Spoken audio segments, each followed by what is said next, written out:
Dear viewers, today we learn about introduction to ATP synthase.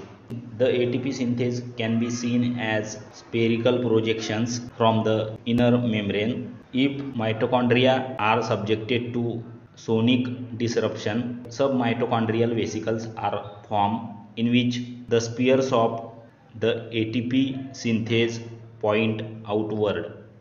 In 1960, Racker showed that the spheres can be removed and that the isolated spheres hydrolyze ATP, that is, the spheres have ATPase activity.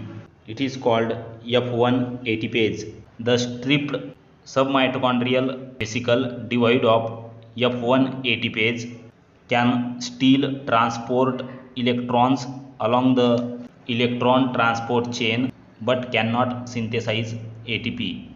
These stripped submitochondrial vesicles contain the major part of the ATP synthase called FO, which spans the inner mitochondrial membrane.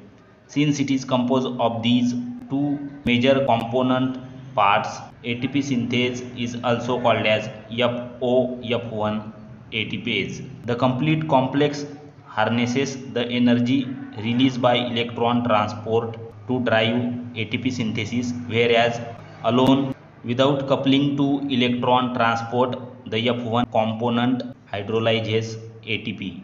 If you like the video, share with your friends and please do subscribe our YouTube channel. Hit the bell icon to get update of latest notification from our channel. Thank you.